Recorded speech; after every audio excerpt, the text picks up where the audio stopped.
Building exercise ആണത്. അത് ജനങ്ങൾക്ക് മനസ്സിലായി. ഇപ്പോൾ കേന്ദ്രത്തിൻ്റെ ലെറ്റർ വന്നല്ലോ, ഇത് വേണമെങ്കിൽ ഇവിടെ നിങ്ങൾ ഒരു FIR രജിസ്റ്റർ ചെയ്യണം.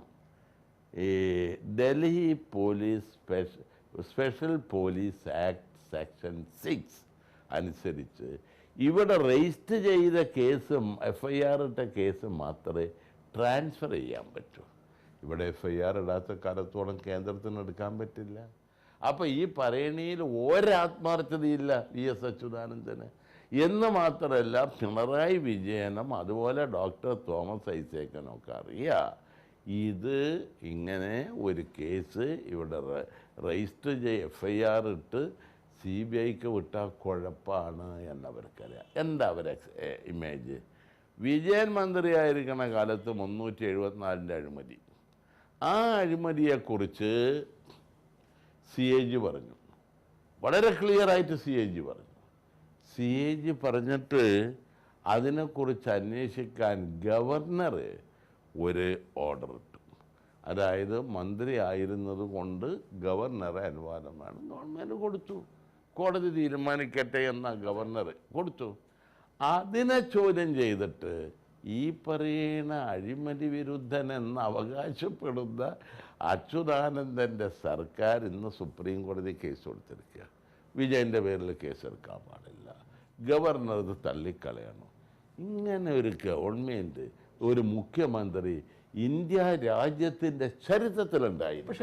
ഇതിനേക്കാൾ അഴിമതിയെ സപ്പോർട്ട്, ഇതുപോലെ അഴിമതിയെ സപ്പോർട്ട് ചെയ്തൊരു മുഖ്യമന്ത്രി വേറെ ആരാ? പക്ഷേ ഇതെല്ലാം ആണെങ്കിൽ കൂടി VS അച്യുതാനന്ദന് കേരളത്തിൽ ഒരു പ്രതിച്ഛായയുണ്ട്. ആ പ്രതിച്ഛായയിലാണ് CPM പോലും കഴിഞ്ഞ തെരഞ്ഞെടുപ്പിൽ കരകയറി വന്നതും. താങ്കൾക്ക് തന്നെ അറിയാം, മുഖ്യമന്ത്രി സ്ഥാനാർത്ഥിയായിട്ട് അദ്ദേഹത്തെ CPM സ്വന്തം ആഗ്രഹപ്രകാരം പോലും അല്ല ഒരു തുടക്കത്തിൽ വെച്ചത്. അപ്പോൾ അദ്ദേഹത്തിൻ്റെ ആ ഒരു പ്രതിച്ഛായയെ തകർക്കാൻ അദ്ദേഹത്തിൻ്റെ വീട്ടുമുറ്റത്തേക്ക് ഈ സമരവുമായി ഇപ്പോൾ ആരോപണങ്ങൾ അദ്ദേഹത്തിൻ്റെ മകനെതിരെയൊക്കെ UDF നേതാക്കൾ അത് വിജയിക്കുമെന്ന് കരുതുന്നുണ്ടോ?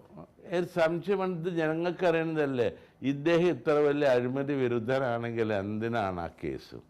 അദ്ദേഹം മുഖ്യമന്ത്രിയായ മന്ത്രിസഭയല്ലേ ആ തീരുമാനം എടുത്തത്? അത് എന്തിനാണ് ആ ഗവർണറുടെ പേരിൽ കേസ്?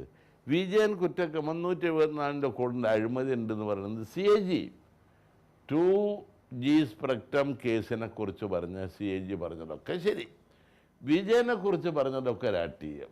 ശരിയാണോ? ആ നിലപാടല്ലേ മുഖ്യമന്ത്രിൻ്റെ? ഇതൊക്കെ മനസ്സിലാക്കാനുള്ള ബുദ്ധി കേരളത്തിലെ ജനങ്ങൾക്കില്ല എന്നാണോ ധരിച്ചിരിക്കുന്നത്? ഇന്നുപോലെ തന്നെ ഇപ്പം ഈ പറയുന്ന കേസ്, ഈ 80,000 കോടി ഡോക്ടർ ഐസേക്കിൻ്റെ പേരിലെ കേസ്, അതിലൊരു FIR ഇടാൻ ഈ മുഖ്യമന്ത്രി കയ്യിലെങ്കിൽ എന്ത് നാണക്കേടാ! ഒരു മുഖ്യമന്ത്രി വിചാരിച്ചാൽ ഒരു FIR ഇടാൻ കയ്യിലെങ്കിൽ പിന്നെ അന്തസ്സും ആത്മാഭിമാനമുള്ള ഒരുത്തൻ അവിടെ മുഖ്യമന്ത്രി ആയിട്ടിരിക്കുമോ? അത് ഇദ്ദേഹം പറഞ്ഞത് കേൾക്കില്ലെങ്കിൽ സാക്ക് ചെയ്യണം കോടിയേരി ബാലകൃഷ്ണനെ. ഇയാൾക്ക് ധൈര്യമുണ്ടോ ചെയ്യാൻ? അനങ്ങൂല. വെറും ഈ ഇമേജിന് വേണ്ടിയുള്ള ഒരു എക്സർസൈസ് നടത്തുകയാണ്. ഇതൊക്കെ കേരളത്തിൽ ഈ സമരങ്ങളെല്ലാം അദ്ദേഹം നടത്തുന്നത് ഇമേജ്. പിന്നെ എന്ത് സംശയം? അല്ലെങ്കിൽ അദ്ദേഹം നടത്തുന്ന സമരത്തിന് ഏതെങ്കിലും ഒരു പരിഹാരം മുഖ്യമന്ത്രിയായിട്ട് ഉണ്ടാക്കിയോ? 4.25 കൊല്ലം കഴിഞ്ഞല്ലേ? ഏതെങ്കിലും ഒന്നിനുണ്ടാക്കിയോ? ഇതൊക്കെ ജനങ്ങൾക്ക് മനസ്സിലാവുന്നില്ലേ? 374 കോടി ഇപ്പം 80,000 കോടിൻ്റെ അഴിമതിയായിട്ട് അദ്ദേഹത്തിൻ്റെ ഭരണത്തിൽ മാറിയില്ലേ? ഇത്രയും വലിയ ഒരാരോപണം ഈ സംസ്ഥാനത്തിൻ്റെ ചരിത്രത്തിലുണ്ടായിട്ടുണ്ടോ? 80,000 കോടിൻ്റെ അഴിമതി പറയുന്നത് മുഖ്യമന്ത്രി തന്നെ. എന്നിട്ട് ഒന്നും ചെയ്യാൻ കഴിയാതെ കയ്യും കെട്ടി നിൽക്കുന്ന ഒരു മുഖ്യമന്ത്രിയല്ലേ അദ്ദേഹം?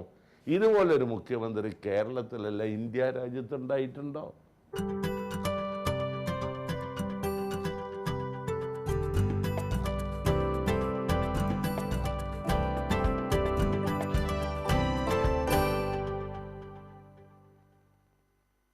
അദ്ദേഹത്തെ വേണ്ടവണ്ണം വിചാരണ ചെയ്യാൻ ഇന്ന് അവസാനിച്ച ഈ നിയമസഭാ സമ്മേളനത്തിൽ പ്രതിപക്ഷത്തിന് സാധിച്ചു എന്ന് കരുതുന്നുണ്ട്. എന്ന് വെച്ചാൽ അദ്ദേഹത്തെ പൂർണ്ണമായി സാധിച്ചു. അതുകൊണ്ടല്ലേ ഈ അടിയന്തര പ്രമേയ സബ്മിഷനായിട്ട് പോലും എടുക്കാൻ അനുവദിക്കാതിരുന്നത്. അല്ലെങ്കിൽ അദ്ദേഹത്തിന് മറുപടി പറയാനുള്ള അവസരം കിട്ടുകയല്ലേ അദ്ദേഹത്തിന്. എന്ന് മാത്രമല്ല, സഭൻ്റെ മുമ്പിലുള്ള ബിസിനസ്സൊക്കെ തീർന്നു.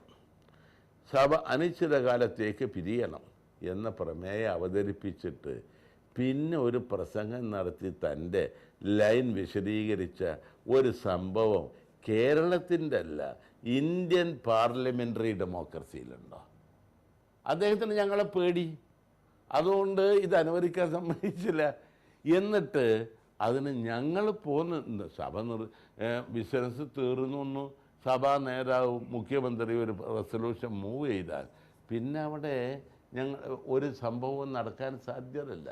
സ്പീക്കർക്ക് എന്തെങ്കിലും കാര്യങ്ങളുണ്ടെങ്കിൽ പറയാം. അപ്പം ഇദ്ദേഹം കയറി പ്രസംഗിച്ചു എന്ന് പറഞ്ഞാൽ ഏറ്റവും വലിയ ഭീരു, പ്രതിപക്ഷത്തിനെ നേരിടാൻ തൻ്റെ ഇടമില്ലാത്തൊരു ഭീരുവാണ് ഈ മുഖ്യമന്ത്രി. അല്ലെങ്കിൽ ഞങ്ങൾ ഇരിക്കുവാൻ പറയണ്ടേ? അല്ലെങ്കിൽ ഈ പ്രമേയത്തിൻ്റെ സബ്മിഷനെങ്കിലും അദ്ദേഹം മറുപടി പറയണ്ടേ? കഴിഞ്ഞ 2 ദിവസം അദ്ദേഹം പറഞ്ഞ മറുപടികളിലൊക്കെ അദ്ദേഹം തകർന്നു തരിപ്പണമായി എന്നതിൻ്റെ തെളിവായിരുന്നു അദ്ദേഹത്തിൻ്റെ. ഞാൻ ഒരു കാര്യം കൂടെ ചോദിച്ചോട്ടെ. അങ്ങേക്ക് രാഷ്ട്രീയത്തിന്റെ പിന്നാമ്പറങ്ങളിൽ നടക്കുന്നത് നന്നായിട്ട് അറിയാം. നിങ്ങളിപ്പോൾ VS അച്യുതാനന്ദനെതിരെ UDF നേതാക്കന്മാർ നടത്തുന്ന ഈ പോരാട്ടം LDFിലും ചിലർക്കൊക്കെ രസിക്കുന്നു, അല്ലെങ്കിൽ അവർക്കും ഇഷ്ടപ്പെടുന്നു എന്ന് പറഞ്ഞു കഴിഞ്ഞാൽ നിഷേധിക്കുമോ? എനിക്ക് അറിഞ്ഞുകൂടാ. അത് ഞങ്ങൾ മറ്റൊരു ഡോക്ടർ തോമസ് ഐസക്കിനെ കുറിച്ചും പറയുന്നുണ്ടല്ലോ. അത് അച്യുതാനന്ദനെ സുഖിക്കുമ്പോൾ അച്യുതാനന്ദനെ കുറിച്ചുള്ള തെറ്റും ഞങ്ങളുടെ പറയും മറ്റൊരുക്ക് സുഖിച്ചേക്കാം. അതിൽ ഞങ്ങൾക്ക് വിരോധമൊന്നുമില്ല. ഞങ്ങൾ അവരെ സുഖിപ്പിക്കാനല്ല പറയണത്, മനസ്സിലായി? അച്യുതാനന്ദനെ സുഖിപ്പിക്കാനല്ല ഡോക്ടർ തോമസ് ഐസക്കിൻ്റെ പേരിലുള്ള കേസ് ഞങ്ങൾ കൊണ്ടുവന്നത്. ഈ ഗവൺമെൻറ്റിൻ്റെ പരാജയം ഞങ്ങൾ ചൂണ്ടിക്കാണിച്ചത് അത് അവരെ സുഖിപ്പിക്കാനല്ല. ഞങ്ങൾ വസ്തുത ഒരു പ്രതിപക്ഷം എന്നുള്ള നിലയിൽ നിയമസഭയിൽ പറയാൻ ബാധ്യസ്ഥരാണ്. അതേ ഞങ്ങൾ പറഞ്ഞുള്ളൂ. അതുകൊണ്ട് അവർ സുഖിച്ചു കാണും, വിജയനും സെറ്റും സുഖിച്ചു കാണും. ഇപ്പം ഞങ്ങൾ അച്യുതാനന്ദനും സെറ്റും സുഖിച്ചു കാണും. ഇപ്പം അച്യുതാനന്ദൻ്റെ തെറ്റും ഞങ്ങൾ അതുപോലെ പറയണം. ഞങ്ങൾക്ക് രണ്ടും ഒരുപോലെ. അച്യുതാനന്ദൻ്റെ തെറ്റും പറയുമ്പോൾ അവർക്ക് സുഖിക്കുന്നുണ്ടാവാം, എനിക്കറിഞ്ഞു.